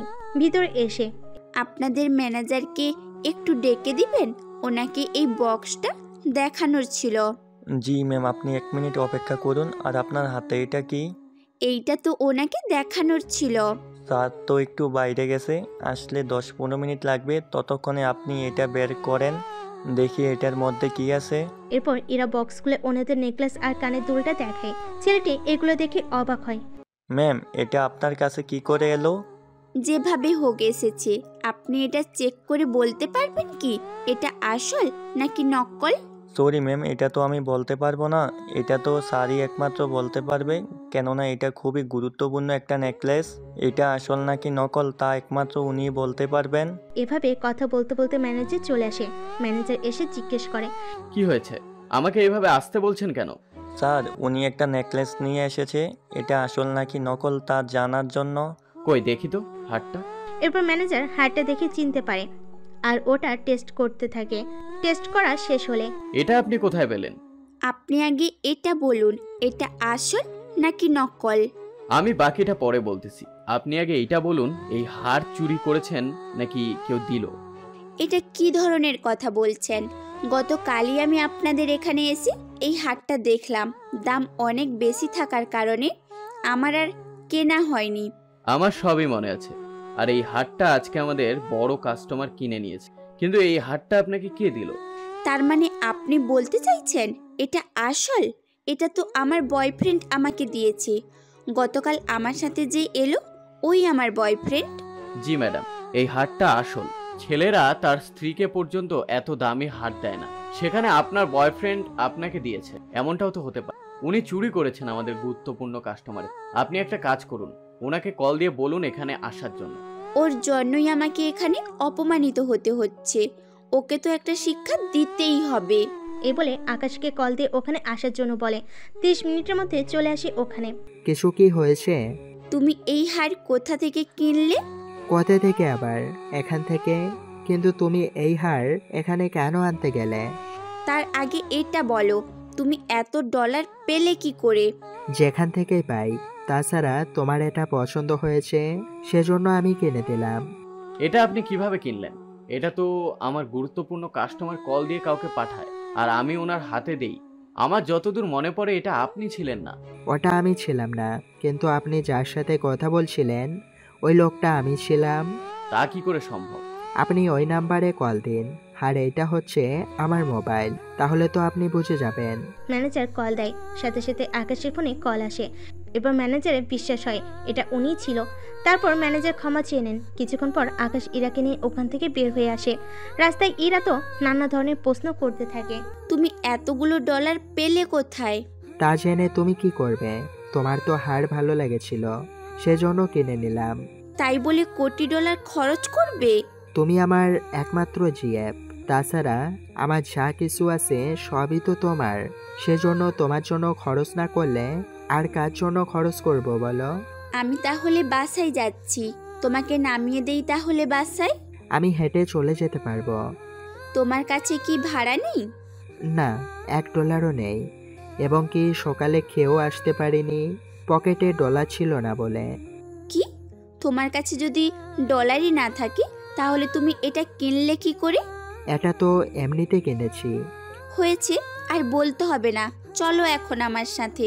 এদিকে আকাশকে জোর করে নিয়ে গাড়িতে বসে। তারপর ওরা একটা রেস্টুরেন্টে এসে বসে। এদিকে ওয়েটার এসে খাবার দিয়ে যায়, ওরা খেতে থাকে। তখন তুমি খাও, আমি একটু ওয়াশরুম থেকে আসতেছি। আবার পালিয়ে যাবে না তো? তোমার কি মনে হয়?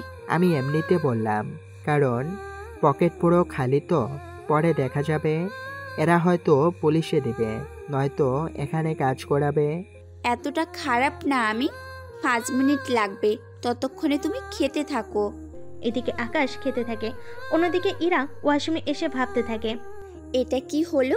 আমি তো আকাশের সাথে প্রেমের অভিনয় করার কথা ছিল, ওকে পদে পদে অপমান করার কথা ছিল, কিন্তু আমি ওকে উল্টো ভালোবেসে ফেলেছি। একটা ছেলে আমাকে কতটা ভালোবাসতে পারলে আমার পছন্দের জিনিস এভাবে উপহার দিতে পারে, তাও কোটি ডলার খরচ করে, অথচ ওর কাছে সামান্য নাস্তা খাওয়ার জন্য ডলার থাকে না। সেখানে কি না, বুঝতে পারছি না কি করব আমি। ওকে কি কষ্ট দেওয়াটা ঠিক হবে, নাকি ওকে ভালোবেসে আমি আপন করে নিব? কি করব আমি কিছুই বুঝে উঠতে পারছি না। আচ্ছা, যেভাবে চলছি চলতে থাক, বাকিটা পরে দেখা যাবে। কথাগুলো ভাবতে ভাবতেই ইরা কাজ শেষ করে বের হয়। এদিকে আকাশের সামনে এসে চমকে ওঠে, কেননা রিমু আর রিয়া এখানে কি করে এসেছে তাই ভাবতে থাকে। এদিকে ওরা আকাশকে উল্টাপাল্টা কিছু বলে কিনা তা জানার জন্য চলে আসে ওদের কাছে। কি ব্যাপার, তোরা এখানে কি করে? আমরা তো এসেছি খেতে, তো তুই এখানে কেন, তাও ওর সাথে? আমরা তো এসেছি খেতে। তাহলে আমরা সবাই মিলে একসাথে খেতে বসি। কি বলিস রিমু তুই? কথাটা কিন্তু মন্দ না। তাহলে বসে পড়। এরপর ওরা নতুন করে আবার খাবার অর্ডার করতে থাকে, এরপর খাওয়া শুরু করে দেয়। এদিকে রিমু একটা ড্রিঙ্কস অর্ডার করে, যার দাম $200। দেখ, এত দামি ড্রিঙ্কস, তোদের কি মাথা খারাপ হয়েছে? তাছাড়া আমি এত ডলার সাথে করে নিয়ে আসিনি। তুই কেন দিবি? তাহলে কি বিল তোরা দিবি? বিল আমরা কেন দিব? তাহলে কে দিবে শুনি? তোরা যা কিছু অর্ডার করেছিস এতে তো মোটামুটি আজকেই তোরা 300 থেকে 400 ডলার খরচ করে ফেলেছিস। তাহলে এতগুলো ডলার দিবে কি করে? তা আমরা কি জানি? মানে কি, তোরা খেতে এসেছিস, তোরা আলাদাভাবে খেলেই তো পারিস, তা না করে ওর উপরে এত ডলার চাপিয়ে কেন দিবি? তো কি করব? থাক, আমি বিল দেব, তাও তোমরা ঝগড়া থামাও। কি, আমি ঝগড়া করি? আমি তোমার কথা বলিনি। আচ্ছা, ওয়েটারকে বলো বিল রেডি করতে। তুমি এতগুলো বিল দিবে কি করে? এত কিছু কখন পেরেছি, তখন এটা তো সামান্য মাত্র। এদিকে ওইটা তো বিল নিয়ে আসে। আকাশ কার্ড বের করে যে বিল দিতে যাবে তখনই ওখানে ম্যানেজার চলে আসে। স্যার, আপনি কেন বিল দিবেন? আপনাকে কোনো বিল দিতে হবে না। বিল কেন দিবে না? উনি বিল দিবে নাকি দেবে না সেটা আমি ঠিক করব, তা নিয়ে আপনাদের ভাবতে হবে না। তাই বলে এতগুলা বিল আপনি নেবেন না? আপনাদের কাছে অনেক হতে পারে, কিন্তু উনি এই ডলার 1 মিনিটেই কামাতে পারে। তাছাড়া স্যার, আপনার যদি আরো কিছু লাগে আমাকে বলেন, আমি এনে দিচ্ছি। আমার কোনো কিছু লাগবে না, তোমরা তাহলে থাকো, আমরা গেলাম। এদিকে ওদের কারোর মাথায় কিছুই ঢুকছে না, কেননা রিমু আর রিয়া যা ভেবেছিল তার কোনো কিছুই হলো না বলে ওরা একটু বেশি অবাক হয়। এদিকে ওরা বের হতে যাবে, তখনই ইরা কারোর সাথে ধাক্কা খেতে যাবে, সাথে সাথে আকাশ ইরাকে সাইডে সরিয়ে দেয়, আর আকাশ নিজেই ওই লোকটার সাথে ধাক্কা খায়। লোকটাকে যদিও আকাশ চিনতে পায়নি, কিন্তু ইরা ঠিকই চিনতে পেরেছে, কেননা লোকটা আর ইরার বাবা একই সাথে বিজনেস করে। তবে লোকটা ইরার বাবার কাছ থেকে প্রোডাক্ট কিনে সেগুলো বাজারজাত করে। তুমি রাফি চৌধুরীর মেয়ের ইরা? জি আঙ্কেল, কিন্তু আপনি এখানে কেন? আর সব সময় সিকিউরিটি নিয়ে ঘুরতে হয় নাকি? কি করে বলবো, বলা তো যায় না, কখন কি হয়ে যায়। তা এই ছেলেটা কে? আমার সাথে এতগুলো সিকিউরিটি থাকার সত্ত্বেও তোমাকে যেভাবে বাঁচালো, সত্যি ছেলেটা সাহস আছে বলতে হবে। আঙ্কেল, ও আমার বয়ফ্রেন্ড, ওর সাহস একটু বরাবরই বেশি, সেটা আমি জানি। এদিকে রিমু আর রিয়া তো অবাক হয়, কেননা ইরা এইভাবে ওকে বয়ফ্রেন্ড বলে পরিচয় করিয়ে দিবে ওরা এটা ভাবতেও পায়নি। কি বলছে সেগুলা? আমি কি করলাম? তুই ওকে তোর বয়ফ্রেন্ড বলে পরিচয় করিয়ে দিলি যে, এখন উনি যদি তোর বাবাকে বলে দেয় আর তোর বাবা যদি কোনো ঝামেলা করে বসে? তা পরে দেখা যাবে। তোমরা নিজেদের মধ্যে কি কথা বলছো? না মানে আঙ্কেল, ওরা আপনার সম্পর্কে জিজ্ঞেস করতেছিল। তা তোমাদের খাওয়া দাওয়া কি শেষ হয়েছে নাকি মাত্রই খেয়ে এলে? আমাদের আমাদের খাওয়া শেষ, এখন বের হব। তাহলে আঙ্কেল চলি আমরা। ওরা চলে আসে ওখান থেকে। এভাবে কয়েকদিন কেটে যায়। এদিকে ইরা এখন নিজে থেকে আকাশে খেয়াল রাখতে শুরু করে। কিছুদিন পরে ইরা, ইরা কোথায় গেলি? কি হয়েছে আব্বু, তুমি এভাবে ডাকছো কেন আমাকে? তোর সাথে আমার কিছু কথা আছে। কি কথা বলো? আমি তোর জন্য ছেলে দেখতেছি। বুঝলাম না। আমার এখনো পড়াশোনা শেষ হতে আরো 8 থেকে 9 মাস বাকি, আর তুমি এখন থেকে ছেলে দেখতেছো, মানেটা কি? তাতে কি, এখন ছেলে দেখে রাখি, পরে যখন তোর পরীক্ষা শেষ হবে তখন দিয়ে দিব। আমার তো মনে হচ্ছে তুমি ছেলে পছন্দ করে রেখেছো। ধরে নে তেমনই। তা নাম কি ছেলের শুনি? রফিক ইরাকে নাম বলতে যাবে, তখনই রিয়া কল দেয়। আব্বু, রিয়া কল করেছে, আমি ওর সাথে একটু কথা বলে আসি। এরপর রিয়ার সাথে কথা বলে বেরিয়ে পড়ে ভার্সিটির দিকে। কেননা অভি আর রিয়াজ আজকে নিজেদের মধ্যে মারামারি করতে থাকে। কেননা মারামারি লেগেছে ইরার কারণে, আর সেটা কিভাবে তা আমি আপনাদের পরে জানাচ্ছি। একটু পরে ইরা ভার্সিটিতে আসে। এসে দেখে কিছু কিছু সিকিউরিটি আঘাত পেয়েছে, আর অভি আর রিয়াজ নিজেদের মধ্যে মারামারি করার জন্য দুজনের রক্ত বের হয়েছে। এদিকে পুলিশ এসে পরিস্থিতি সামাল দিল। আপনারা যদি নিজেদের মধ্যে এভাবে মারামারি করেন তাহলে আপনাদের থেকে বাকিরা কি শিখবে? ওই রিয়াজ ছেলেটার সাহস কি করে হয় আমাদের বন্ধুদের নিয়ে নোংরা কথা বলার? কাকে নিয়ে কি বলছেন?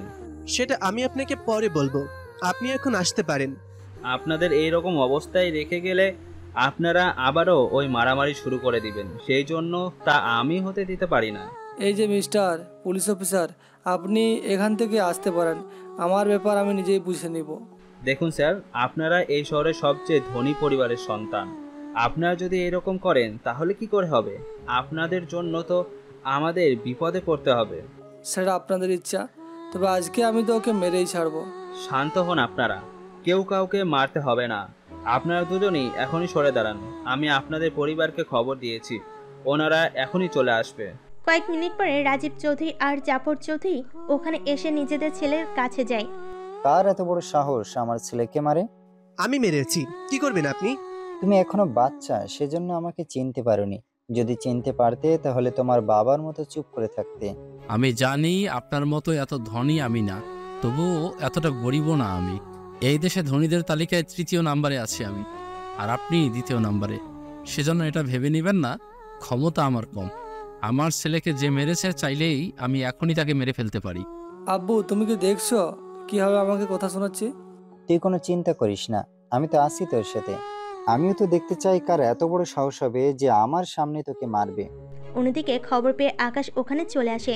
এসে ইরার পাশে এসে দাঁড়ায়। কি হয়েছে এখানে? আমি তো নিজেই কোনো কিছু জানি না। তাহলে কে জানে? রিয়া আমাকে নিয়ে এসেছে, ও জানে সব কিছু। রিয়া, কি হয়েছে এখানে? আর অভি আর রিয়াজ এভাবে মারামারি করলো কেন? সবই হয়েছে ইরার জন্য। আমার জন্য কিভাবে হবে? আমি তো এখানে এসেছি তোর কল পাওয়ার পরে। কিন্তু কিন্তু কি? আমরা এখানে বসে আড্ডা দিচ্ছিলাম, তখন অভি আমাদের গ্রুপ ছবিগুলো দেখছিল, যে ছবিগুলো আমরা তো জন্মদিনে তুলেছিলাম। তারপর কি হলো? কোথায় থেকে রিয়াজ চলে আসে আর তোর ছবি দেখে ফেলে, তার সাথে তোকে ভালো লেগে যায়। তারপর কি হয়েছে? পরে অভি বলে অভি তোকে ভালোবাসে। কি? অভির কি মাথা খারাপ নাকি যে ও আমাকে ভালোবাসবে? সে আমি কি জানি। আচ্ছা, তোকে জানতে হবে না। এরপর কি হয়েছে সেগুলো বল। এরপর রিয়াজ তোকে নিয়ে অনেক আজে বাজে কথা বলতে থাকে, অনেক বিশ্রী বিশ্রী কথা বলে।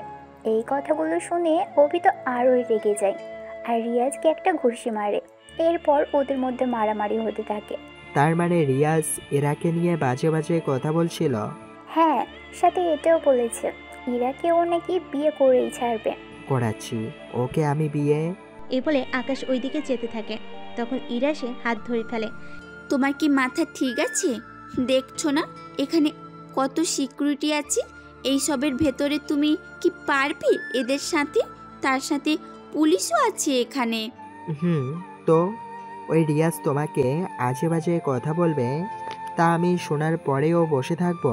তা কি করে হয়? তুমি কি ওদের সাথে পারবে? তাছাড়া অভির বাবাও তো ক্ষমতার জোরে ওদের সাথে পেরে উঠবে না। সেখানে তুমি কিভাবে কি করবে আর আমি এরকম অনেক কিছু করতে পারি যা তুমি জানো না। কি দরকার এদের সাথে ঝামেলা করার? বলো, যদি তোমার কিছু হয়ে যায় তখন কি হবে? কিছুই হবে না আমার। তবে যদি আমার কিছু হয় তাহলে তোমাকে আমার মোবাইল দিলাম, আর এই মোবাইলে একটা নাম্বার আছে। সেই নাম্বারে কল দিয়ে বলবে আমার সাহায্য লাগবে, আর ঠিকানা বলে দিও। বাকিটা পরে তুমি নিজেই দেখতে পারবে। কিন্তু ততক্ষণে যদি লেট হয়ে যায়? কোনো কিছু হবে না, ভরসা রাখো আমার উপরে। এ বলে আকাশ ওদের দিকে যেতে থাকে। এদিকে অভির বাবা আর রিয়াজের বাবা তো ঝগড়া চলতে থাকে। এক একজন এক এক রকমের ধমক দিতে থাকে। অন্যদিকে পরিস্থিতি আগে থেকে খারাপ হবে বুঝতে পেরে পুলিশ অফিসার আরও কিছু পুলিশ আনিয়ে নেয়।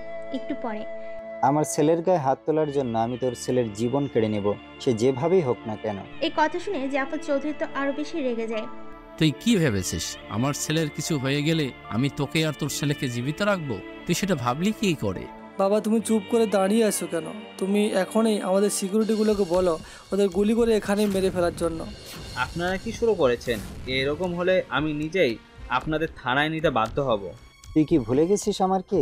আমাদের থানায় নেওয়ার সাহস তুই কোথায় পেলি? আজকে এখানে আমি লাশের বন্যা বইয়ে দিব। এদের এভাবে রেগে যাওয়া দেখে পুলিশ অফিসার বন্দুক বের করে দুই দিকেই দুইটা ধরে। আর তখনই আকাশ একটা গুলি চালিয়ে দেয়। এতে করে ওখানে থাকা সবাই অবাক হয়। আর আপনারাও একটু অবাক হয়েছেন। সেজন্য গল্পের পরের কাহিনী জানতে পারবেন সিজন 2 পরের পরে। সেজন্য সিজন 2 এর জন্য অপেক্ষা করুন। সিজন 1-এ আপনারা জেনেছেন আকাশ গুলি করে, কিন্তু গুলি কোন দিকে করে তা আপনারা এখন এই সিজনের মাধ্যমে জানতে পারবেন। তাহলে চলুন গল্পটা শুরু করা যাক। এদিকে গুলি এসে রিয়াজের হাতে লাগে, কেননা পুলিশ অফিসারের হাত থেকে গুলি করার কারণে নিশানা তেমন একটা ঠিক হয়নি। সেজন্য গুলি এসে হাতে লাগে। গুলি লাগার ফলে রিয়াজ তো মাটিতে বসে যায়। আর ওখানে থাকা বাকিরা অবাক, সাথে ইরা নিজেও। রাজীব চৌধুরীতে আকাশকে মারার জন্য আসে, কিন্তু পুলিশ ততক্ষণে আকাশকে ঘিরে দাঁড়ায়। তোর সাহস তো কম না, তুই আমার ছেলেকে গুলি করিস? কাছে আসবেন না, এখন ওই ছেলেকে আমরা পুলিশ স্টেশনে নিয়ে যাব। আপনি আপাতত আপনার ছেলেকে হসপিটালে নিয়ে যান। এদিকে রাজীব তার ছেলেকে হসপিটালে নিয়ে যেতে থাকে। এদিকে অভি আর ওর বাবা তো অবাক হয়ে তাকিয়ে আছে, কেননা আকাশ যে এরকম একটা কাজ করতে পারে তা ওনারা কেউ বুঝতে পারেনি। আমি ওনাকে পুলিশ স্টেশনে নিয়ে যাচ্ছি। আপনাদের কোনো কিছু বলার থাকলে আপনারা ওইখানে আসে বলবেন। এদিকে ইরা ছুটে এসে পুলিশ অফিসারের সামনে এসে দাঁড়ায়। আপনি কে এভাবে সামনে এসে দাঁড়ালেন কেন? ওকে কি ছেড়ে দেওয়া যায় না? দেখুন, উনি রাজীব চৌধুরীর ছেলের ওপর গুলি করেছে।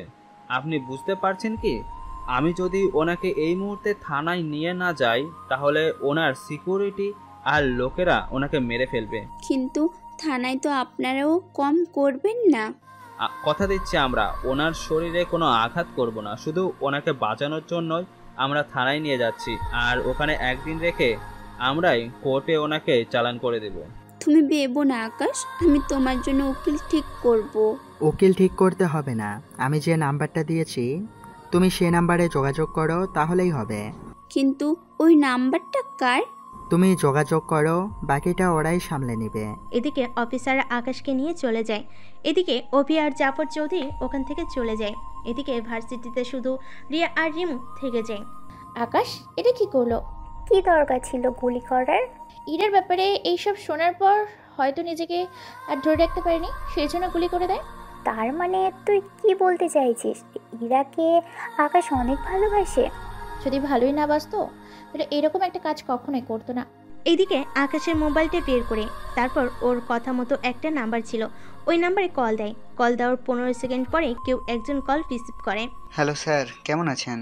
আমি আপনাদের স্যার নই। তাহলে কে আপনি? জি, আমি ইরা বলছি। তা তো বুঝলাম, কিন্তু স্যারের মোবাইল আপনার কাছে কি করে এলো? আসলে হয়েছে কি, আপনি নির্দ্বিধায় বলতে পারেন। এরপর ইরা সবটা ওদের বলে, ওরা সবটা শুনে। কোন পুলিশ স্টেশনে নিয়ে গেছে? এরপর ইরা বাকি ডিটেলস বলতে থাকে। সবটা শোনার পর আপনি চিন্তা করবেন না, আপনি বাসায় যান। 10 মিনিটের মধ্যে আমরা স্যারকে পুলিশ স্টেশন থেকে ছাড়িয়ে নিয়ে আপনার বাসায় যেতে বলবো। ওর কিছু হবে না তো? চিন্তা করবেন না, আমরা ওনার কিছুই হতে দেব না। এরপর ইরা বাসাতে চলে যায়। এদিকে কিছু লোক সরাসরি কল দেয় এই দেশের প্রেসিডেন্টের কাছে, ওনাকে সবটা জানে। তারপর উনি কল দেয় সরাসরি পুলিশ কমিশনারের কাছে। উনি আবার ওই থানায় কল দিয়ে আকাশকে ছেড়ে দেওয়ার জন্য বলে। কিন্তু স্যার, ওনাকে ছেড়ে দিলে তো ওনার প্রাণ চলে যেতে পারে। কথাটা বলা শেষ হতেই কল কেটে দেয়। পুলিশ অফিসারের কিছু করার ছিল না, সেজন্য উনি আকাশকে ছেড়ে দেয়। ছেড়ে দেওয়ার সময়ে সাবধানে থাকবেন, রাজীবের লোকেরা কিন্তু মনে হয় থানার বাইরে আছে, যে কোনো মুহূর্তে আপনার ওপর হামলা করে বসতে পারে। তা ওরা পারবে না, 2 মিনিট অপেক্ষা করেন, তাহলে বুঝতে পারবেন। 2 মিনিট অপেক্ষা না করতেই 3টা হেলিকপ্টার আসে ওখানে। ওখান থেকে 20 জনের মতো সিকিউরিটি নেমে আকাশকে নিয়ে যেতে চাইবে। তখনই আপনাকে একটা কথা বললে ভুলে গেছি। কি কথা? একটা মেয়ে আপনার কথা বলেছিল, সম্ভবত আপনার কিছু হয়। কিন্তু কেন বলেন তো? আসলে আপনি লাকি যে ওনার মতো মেয়ে পেয়েছেন। আচ্ছা চলি তাহলে। এরপর ওখান থেকে বের হয়ে হেলিকপ্টারে বসে, এরপর একটা জায়গায় নেমে যায় আর ওখান থেকে চলে আসে ইরাদের বাসায়। ওখানে এসে দেখে ইরা এখনো কান্না করতেছে, সেজন্য ওর সামনে দাঁড়িয়ে। এই দেখো চলে এসেছি আমি। আকাশের কথা শুনে ইরা পিছনে তাকায়, দেখা মাত্রই জড়িয়ে ধরে কান্না করতে থাকে। আরে কান্না করছো কেন? দেখো আমার কিছুই হয়নি। আমি তো অনেক ভয় পেয়ে গিয়েছিলাম। চিন্তা করো না, এই দেখো আমি আবার ফিরে এসেছি। কিন্তু তুমি আসলে কি করে? পুলিশ তোমাকে এত তাড়াতাড়ি ছেড়ে দিল? সে অনেক কাহিনী, আমি তাহলে এখন চলি, তুমি থাকো এখানে। এখনই আসলে আর এখনই চলে যাবে? যেতে হবে, কিছু কাজ আছে সেজন্য। আচ্ছা, কি দরকার ছিল গুলি করার? তুমি কি জানো না ওদের কত ক্ষমতা? যদি ওরা তোমার ক্ষতি করে দিত তাহলে তোমার কি হতো ভেবে দেখেছো একবার? তোমার কথা বাদই দিলাম, আমার কথা তো একটু ভাবতে পারতে। তোমাকে এভাবে বাজে কথা বলবে আর আমি শুনে শুনে বসে থাকবো নাকি? আমি তো চেয়েছিলাম ওকে মেরেই ফেলতে। কত বড় সাহস তোমাকে খারাপ কথা বলে? তুমি ওকে মারতে আর তুমি জেলে যেতে, তাহলে আমার কি হতো তা কি তুমি ভেবেছো? ওর মতো 10টা রিয়াজকে মারলেও আমার কোনো ক্ষতি হতো না। আচ্ছা তুমি থাকো, আমি গেলাম। আর নিজের খেয়াল রেখো। একটা কথা, আপাতত 6-7 দিন ভার্সিটিতে যেও না। কেন বলো তো? এই ঘটনা নিয়ে অনেক ঝামেলা হবে কয়েকদিন। ঠিক আছে যাব না, কিন্তু বাসায় একা একা বোর হয়ে যাব তো। বোর হলে আমাকে কল দিও, আমি চলে আসব। ঠিক আছে তাই করব, এখন তাহলে আসো। এদিকে আকাশ বের হতে যাবে, তখনই ইরা ওকে ডাক দেয়। এদিকে আসো, একটা কিছু তোমাকে দেওয়ার আছে। কি সেটা? আগে আসো তো, তারপর দিচ্ছি। সামনে আসলে ইরা আকাশের কপালে একটা চুমু দিয়ে লজ্জা পেয়ে দৌড়ে ওর রুমে চলে যায়। এদিকে আকাশ ওখান থেকে বের হয়ে আসে। অন্যদিকে রাজীব ও ছেলেকে নিয়ে হসপিটালে এখনো পড়ে আছে। ডক্টরগুলি বের করে সব ওষুধ লিখে দেয়। সেজন্য ওই ছেলেকে কোনো পুলিশ স্টেশনে নিয়ে গেছে, তোরা কি জানিস? জি স্যার, চলুন আপনাকে নিয়ে যাচ্ছি। আমি ইশারা দিলেই ওকে মেরে ফেলবে ওখানে। কিন্তু স্যার তা কিভাবে সম্ভব? কেন, এতে সমস্যা কি? না মানে স্যার, থানার মধ্যে একটা লোককে মেরে ফেলা কি ঠিক হবে? কি ঠিক হবে আর কি ঠিক হবে না সেটা আমি বুঝে নেব। তোমাদের এই নিয়ে মোটেও ভাবতে হবে না, তোমরা শুধু আমার অর্ডারের অপেক্ষা করবে। জি স্যার, তাই করব। এবার চলো আমার সাথে। এরপর রাজীব চৌধুরী 20 জন লোক নিয়ে বেরিয়ে পড়ে পুলিশ স্টেশনের দিকে। ওখানে এসে তো পুলিশ অফিসারকে বলে, কোথায় সে ছেলেটা? কোন ছেলের কথা বলছেন? যে ছেলেটা আমার ছেলেকে গুলি করেছে। ওকে তো ছেড়ে দেওয়ার হয়েছে। কথাটা শুনে রাজীব চৌধুরী তো অনেক রেগে যায়। রেগে উনি পুলিশ অফিসারের কলার চেপে ধরে। তোর সাহস কি করে হলো আমার ছেলেকে, যে ছেলেটা আঘাত করেছে ওই ছেলেকে ছেড়ে দেওয়া? দেখুন, ওনাকে ছেড়ে দেওয়ার জন্য ওপর থেকে অর্ডার এসেছে, সেখানে আমার কোনো কিছু করার ছিল না। কার এত সাহস হলো ওই ছেলেকে ছেড়ে দেওয়ার জন্য অর্ডার করে? আমাকে কমিশন স্যার নিজের কল দিয়ে বলেছে, এখানে আমি করব বলেন। তোর কমিশনার স্যারকে কল দে। কল দেওয়া হলো ওনাকে। কিছুক্ষণ পর উনি কল ধরলেন। তারপর রাজীব চৌধুরী জিজ্ঞেস করে, কমিশনার উত্তর দিল তাকে প্রেসিডেন্ট নিজে কল দিয়ে বলেছে। কথাটা শুনে তো রাজীব চৌধুরী অবাক হয়, সাথে বাকিরাও। কি, ওই ছেলেকে ছেড়ে দেওয়ার জন্য প্রেসিডেন্ট নিজে বলেছে? কি সম্পর্ক থাকতে পারে এদের মধ্যে? স্যার এখানে এসে চেক করলেই তা বোঝা যাবে। তোর কি মাথা খারাপ? একজন প্রেসিডেন্টের সাথে চাইলেও সহজে দেখা করতে পারবো না আমি, কিন্তু সেখানে ওই ছেলে পেয়েছে। কিছু তো একটা আছে ওই ছেলের মধ্যে, নয়তো এরকম তো হওয়ার কথা না।